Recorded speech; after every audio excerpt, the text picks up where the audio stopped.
Welcome to Waking Up with Melissa, a podcast that takes a deep dive into personal development, spirituality, and how to grow your online business. I'm your host, Melissa Ruiz, a spiritual and mindset business coach for all conscious healers out there. Stay tuned every week while I share insights on how to balance your business and also stay in alignment with your higher self. I truly believe that we all uniquely possess all of the things that we're seeking if we simply allow ourselves to surrender, to be present, and to take action in our lives. Welcome back to another solo episode on Waking Up with Melissa. Today, I'm sharing a behind-the-scenes look on why we're seeing so many content creators quitting and what you could be doing to stay ahead of the game. Let's dive right in because I already feel that we're just going to have a radically honest conversation. It's about to get real, humans, because this is based on data and not my emotions. And while I've mentored over 1,000 students to start their soul business, can I tell you that I've also helped a lot of humans who wanted to quit? I've helped them bring back their alignment into their soul business. And here is the number one problem I see. This is a new industry. Being online, being an entrepreneur, being your own boss. And think about it. Have you had an example on how to do this? No, we're replicating the only thing that we've ever known. And this is what I call corporate trauma. The truth is that we're being tasked to write our own manual. I still remember this point in my business where I started to create my culture book. And I remember my coaches flew down into New York when I lived there, and we rented out a little studio to figure out, okay, what is the culture of Melissa Ruiz Empowerment, of Unleash and Unveil? Like, what does that symbolize? What does that mean? And we started to create the manual of the company. And I'll never forget a complete breakdown and a meltdown that I had. It was 5 hours of being locked into this room with my team and my coaches. And I kept shaming myself as to why can I not understand how to write my own manual for my company? And months later, I realized that it was just something that I had never done. And this is probably one of the hardest things that we have to do in our business.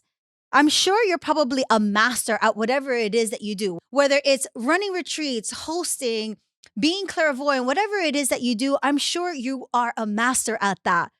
But there's a big problem when it comes to translating all of that into an actual business. And one thing I always tell our students is that you can run your business like a business and actually be profitable, or you can run your business like a hobby. Here's the thing, you don't know what you don't know, which makes business actually really difficult.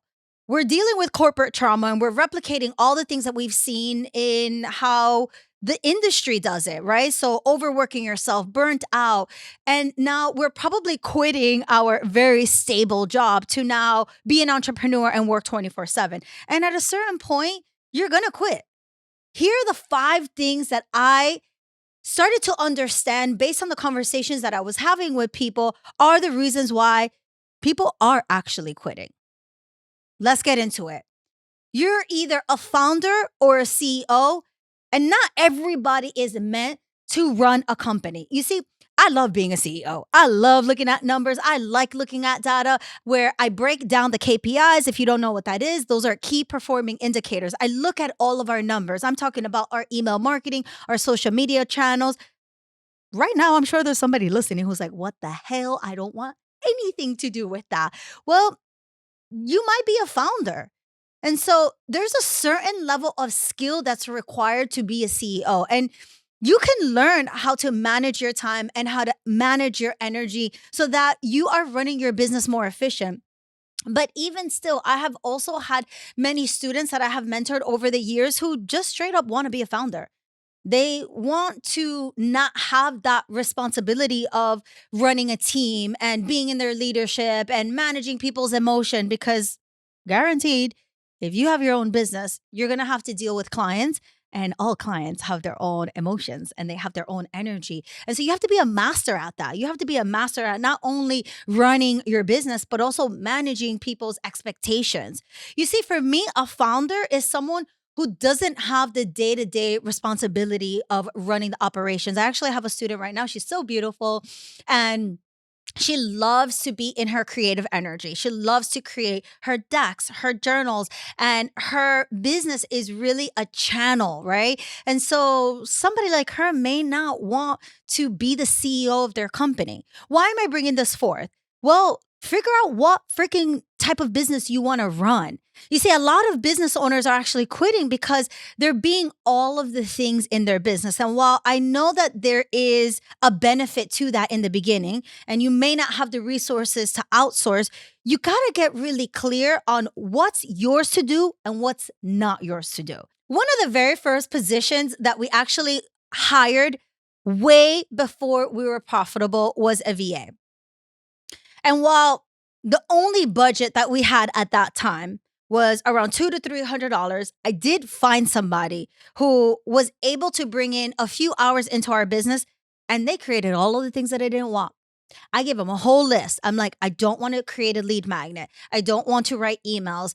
While I was creating the parts of the business, I realized that the marketing role I did not enjoy.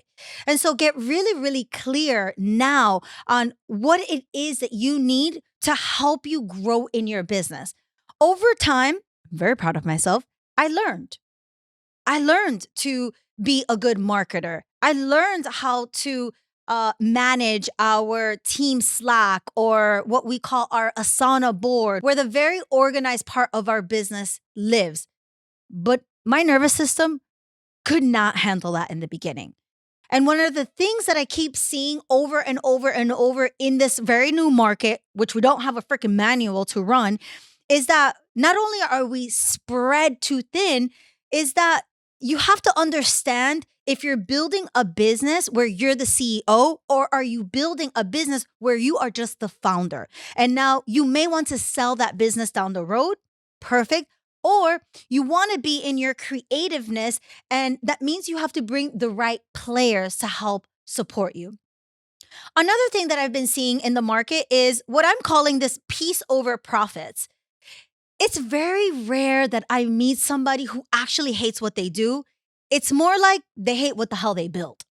And now this usually happens because of unnecessary pressure that entrepreneurs are putting on themselves. And I'm telling you, this only is a result of two things: not following your intuition or growing a brand in a very unsustainable way.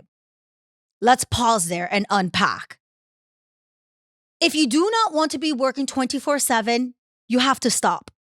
And while I do believe, and I know somebody's gonna come after me for saying this, there is a part of your business where I don't wanna say it's the hustle part of your business, but I will say it's like running. I remember when I started to run marathons with my wife, it was really hard. It was hard for my body to acclimate to that. I remember running my very first 5K. I almost stopped in the middle and threw up. In fact, I actually stopped and I thought I was going to throw up and I didn't because my breathing was hard. My body wasn't used to it. Well, the same thing happens to your business. You've never seen yourself as an entrepreneur. So the beginning part, it's going to be difficult. The beginning part, I don't want to say is hustle, but it's just new. And so expect that. That is a part of building something new. You've never been at that level, but you have to shift out of that. You cannot stay in that hustle part of your business where you're doing all of the things and you're being in all of the places. At a certain part, you're gonna have to switch the model. And actually, I remember I listened to Gary Vee one time break this down, and I really loved what he said, and I never forgot it. And he said, in the beginning part of your business, nobody freaking knows you. Correct? And so you want to pump out volume. I mean, it's kind of obvious. Nobody freaking knows you. You don't have receipts. Why is anybody going to want to work with you among actually the experts in your industry? Well, if I'm pumping out more volume than everybody else, chances are I'm going to be seen more. And so in the beginning, you want to pump out more of that volume. However, once you get those receipts, once you understand you have proof of concept, you want to flip that model. You probably want to raise that price and you want to work with less students. I do not believe the goal is booked and busy. Like, hell no. I don't want to have a business where I have to work 24/7. That's why I've spent a lot of our resources building a team. And while I had a team at one point that was 8 people. That was way too much. And I realized, like, okay, wait, I don't want to build a business where I have to manage all of these people. I cut it down to 4. And now that's the sweet spot. I love creating a business where I have team members that actually help me. They're the right players, but I'm always going to prioritize my piece over profits. I could have grown my brand a lot faster, but at the end of the day, I was just so unwilling to do anything that was not in alignment. I never forced myself to do anything. And the people that I've seen quit, I listen to their story. I see them take a break. I see them come back online. And what are they saying? Exactly what I'm telling you. They put this immense amount of pressure. They kept working around the clock. They prioritized their profits. They thought that they were supposed to be a lot further. And they kept like being on this endless hamster wheel. And for me, that was just something that I was not willing to do. You see, when I quit being a TV producer, I made a promise to myself. And that promise was to never wake up in a studio and work 12 hours a day, sometimes 14 hours a day. I promised myself that in that next part of my life, I was going to feel content and happiness. And I didn't want to feel burnt out. I actually wanted to create something that I loved. And while, look, I'm not going to lie to you, I love what I do. Do I work sometimes on the weekends? Yeah, I do. I don't see clients, but I work on my own voice. I work on my writing. I work on my book because those are things that truly feed my soul. But I'm not prioritizing profits. And that's exactly why I have a team to help me. Most people don't move out of this stage because they either cannot relinquish the control, they're still so attached to their business that either A, they feel like we're not profitable enough yet, and they start to play that game. Well, when I hit this goal, then I'll hire somebody else. No, no. Hire soon and fire even sooner. And this is a skill that I've learned to adopt in our business that if we feel like there is a need for something to change in our business, we have to change it. Because peace is the number one thing that I want to bring into my business, and that's peace of mind. And two, if there is something that I continuously see is hard, then I probably need to hire somebody. And while, of course, there's always this bottom line dollar of can we afford it, I always choose peace. I literally rather take home less profits and have more peace. The third thing I see is this concept that I call scaling and surfing, which I touched a little bit upon already. And it's this energy around not needing to be in your business all alone. I don't know about you, but why? Just why do you want to be in your business alone? I've never seen anybody create an empire and create something magnificent by themselves. I've created an empire alongside of literally the most beautiful, amazing entrepreneurs. And so the same way you don't need 50 team members to validate what you're doing, just ask yourself, if you're afraid to let go, why? Examine what success means to you. And do you actually want to grow and scale a brand?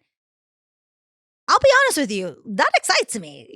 Like the part of like scaling and expanding, it really does because I look at scaling as expansion. Like when I ask myself, does Melissa the human want to expand? I'm like, yeah, that feels fine. And while sometimes I'm surfing and we're coasting and we're not expanding, the same thing is reflected in your business. Are you scaling, going up? Are you surfing? And the trajectory of your business, to me, I see it as the seasons. Sometimes you're scaling, sometimes you're surfing. And so just know what season you're in and just understand the type of business that you're creating. Listen, I have some clients that they're like, I never want to scale my brand. I literally want to replace my income. Amazing. Good for you. I love that. Know what type of business you are creating. And this is one of the biggest reasons why I've seen so many content creators quit because they start chasing this again invisible status or this need to be everywhere on every stage, or they start comparing themselves to the top people in their industry and they start telling themselves, well, they created a podcast, I need to create a podcast. Wait, like, do you actually want to do that? I don't know if you guys remember, but Waking Up with Melissa started when I lived in my tiny home. And I still remember recording all of these episodes, the first 11 episodes, on my cell phone in my car. And while we've come a long way, I realized that the reasons why I started that podcast at that time was, of course, I wanted to be the teacher. I wanted to share. There was something around wanting to create that community that was literally pulling me to do it, but it was too soon, too fast. Nobody was paying me to record those episodes. That was something that I was deciding to do and didn't realize that we weren't yet as profitable as we needed to. So I had to put a pin to that. The second thing that I also noticed was that I thought I was supposed to. I saw so and so do it. So I was like, oh, I guess this is what business coaches do. Or I guess this is what spiritual brands do. And I didn't realize that although I had the desire to, I just couldn't do it at that time. And so much of building our businesses is about managing that risk. It's about understanding, wait, what is present now? What am I being called to now? Everything has a timeline, humans. I always tell people, you could do anything, but you can't do everything at the same time. Everything has its season. And so examine, what does success really mean to you? And do you actually want to grow a brand? Do you find that exciting? This next reason on why I see so many content creators quitting is because you created a business with your bae, your partner, your husband, your wife, and now you can't get out of it because there was this concept that I heard in the past 5 years I've been growing my brand. I saw so many people creating this movement and this energy, this flex around, I retired my partner. I'm sorry, but that's not a flex. That's a motherfucking problem for me. I don't want to do that. Now, if you want to do that, I'm happy for you. And if you are in a relationship where both of you are desiring to be an entrepreneur, go for it. If both of you have unique skill sets where you find it intriguing and fun and exciting to go in business together, do it. But I promise you, not every relationship will benefit being in business together. I mean, shoot. It's hard being in a relationship itself and being an entrepreneur. Forget about adding those two things together. That takes a unique skill set. I personally have never fully shared every single cornerstone of my relationship. While I share a lot, I've shared my wedding photos, I share poems, I share a bunch of different things. I don't want my brand to be contingent on my family, period. Now, if you do, I'm happy for you. If you want to create a brand around motherhood, if you want to create a brand around it involving your kids or your relationship, that's good. But please know that it is not a flex to retire a partner, at least from what I've seen, because these are the same people that posted that are now not in a relationship, that are now having lots of problems in their relationships, because those two things are very difficult on itself. It's not even two things. Those are three things: being an entrepreneur, being in a relationship, and being in partnership, a business partnership with your relationship. Wow. Like, let's talk about freaking complicating this shit. Like, being in business with your bae is a whole thing. It's fine if that's what you're desiring. But please understand that because this is a new market, because this is a new industry, back to one of the first things that I shared on this episode, there is no friggin' manual. You have to create the manual. This very last part is the difference between influence and impact. These two things are not the same. They're not the same. They're not the same. The same way I always tell our students, Your followers do not equal your income. This has nothing to do with you creating a profitable, sustainable business. If you're desiring to have an influencer account, I love this for you. I have a lot of influencer accounts as well. But your followers do not equal money in your bank. What your followers can help you do is create brand deals. What your followers can help you do is allow your content to go deep and wide because you're probably creating content for the masses. But creating content for the masses doesn't necessarily mean that you're getting in front of a buyer. I love creating impact. When I think of creating impact in a brand, I think about a brand that's focused on resolving a specific problem and a brand that's creating community. We are an impact driven company. Who has influence? And so just understand the difference between the two. And I'm going to just keep it real with y'all. Like, a lot of people have quit because a lot of people were trying to create a brand that was filling a void. Maybe you wanted to be seen. Maybe you thought it was cool. Maybe you really thought creating a brand that had 1 million followers would make you more. But here's the thing, like, it's just like money. Money doesn't make you more. You already are who you are, and money will just amplify that. Your following account, it's not going to make you more. It's not going to make you more popular. It's not going to make you more likable. In fact, it's going to open you up to a lot of different things that you probably have never experienced, like trolls or people who disagree with you. And so just get really, really clear on the type of brand that you're wanting to create. And just ask yourself, what is my core driver for wanting to create a brand that has influence or wanting to create a brand that has impact? While I've seen a lot of accounts that are more influence driven, sometimes they don't have impact or the biggest impact to get a community to move, to get a community to want to be a buyer. Some influencers may really rely on brand deals, and that's great. Some type of influencers might want to create a brand around their lifestyle because they genuinely enjoy that. That's amazing. So get really, really clear on the type of business that you're creating. If you ask me, the best type of business that I have seen is community first. And when you create a community first type of business, you're positioning your audience as that key player. So for me, I never run out of content. I'm always pivoting in my business because I see the evolution of our community. And I just ask them constantly, what are you desiring for us to create? What kind of episodes do you want me to record? I involve my community every step of the way. They know everything that I'm creating. I don't wait till the end to look at me, look at what I've created. I'm so cool. No, I'm constantly creating that deeper conversation with our audience because I know that's where the biggest impact is created. And because that impact is created, then the influence, the brand influence actually starts to take shape.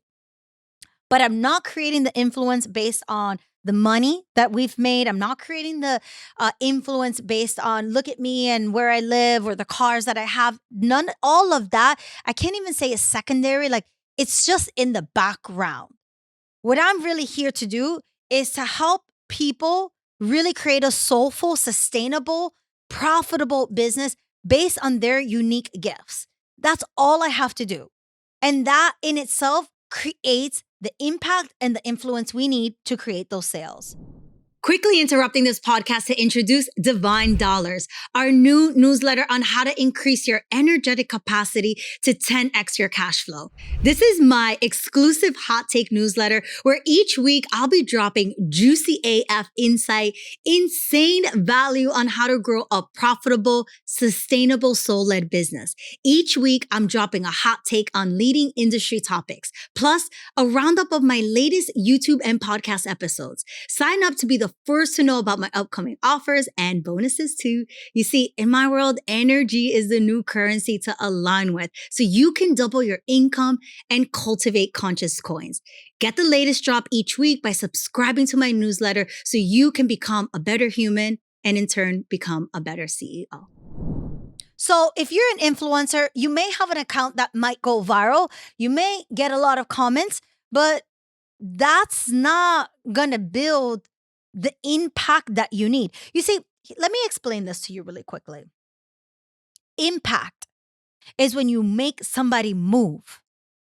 And so you can have impact just based on your writing. And the way you write can impact somebody right then and there in that moment to want to better their life, to have a better day, to get into a course, to go on their first retreat. To me, that's what we strive for, is to be a brand that creates that massive impact in people's hearts. Humans, I want to challenge us to have more radical, honest conversations. I think we're all done with seeing the highlight reels. Let's get to the heart of why we've seen so many people come offline, spiritual entrepreneurs, content creators. I really believe that the right balance of being online is both being in person and online. I've always talked about this notion of what is feeding your soul and what is feeding the business. We have to come back to balancing that out. And you cannot follow somebody else's manual. They wrote the manual for themselves. There is no cheat code. While you can hire a million mentors, at the end of the day, they're going to always come back to ask you, what do you want to create? And your answer cannot be, I don't know, you tell me. What?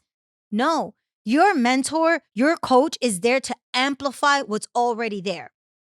If you're confused about what your vision is, sure, they can help you get clarity on that. But they can't make it up for you. Don't outsource your vision. Your vision is so unique to you. Your manual is so unique to you. It's time for us to create our own culture book, our own manual. How do you want to be in your soul business? What are the hours you want to work? Who do you want to be around? What type of community do you want to lead with? How many offers do you want to have? Do you want to have a podcast? Do you not want to have a podcast? Do you want to write content every day? Do you not want to write content every day? I cannot answer these questions for you. You have to do this for yourself. Well, I can tell you what I did. I created a brand that was focused on quality. I'd never even followed that quantity. That quantity that I just shared with you about Gary Vee telling you to pump out more. I think it is very timely right now. And if I had to give myself the advice again, I would say, yeah, create more quantity. Do not let it diminish the value of the content. Like, if it's diminishing the actual quality of the work, then don't do that. Go back to what is feasible for you. But when I started, I posted 3 times on Instagram. I don't even think that works anymore. And when I say 3 times, I mean 3 times for the entire week. But those 3 times, I promise you, I was so connected. I was connected to every single word. I wasn't in a rush. I truly believed in every single thing that I shared. I showed up with so much time in my hands because when you're first starting a business, all you have is time. Stop trying to race to the finish line. What are you racing to? There's no race. There's nowhere to go. There's nothing to do. If I'm going to live for the next 80 years, 100 years, whatever it is, I'm going to pace myself out. I always remind myself that if you think I'm at the top of my game, check again. I have not even scratched the surface. I'm just getting started. I don't have time to be burnt out and needing a vacation. You only need a vacation if you're not in alignment. And it's usually because you think you need to be further along. You're probably doing it the way somebody else is telling you to do it. And you're not honoring the ways in which you're being called to lead. Humans, it's been amazing connecting with you specifically on this episode because while I love to talk about quantum leaping, I love to talk about activating your abundance and what it takes to build a soul business, I love to have these grounded conversations with you that are so timely to what is happening in our industry right now. If you're listening to this episode on YouTube, I would love for you to hit that like button. I would love for you to subscribe so that every single week when we drop these episodes, you get the notification and you tune in. If you are listening to this on any of the streaming platforms, I would love for you to take a screenshot, share it on socials, tag me at I am Melissa Ruiz. I love to hear what are your big takeaways. Because as I told you in this episode, we are community driven first. Go with peace. Go with God. See you soon.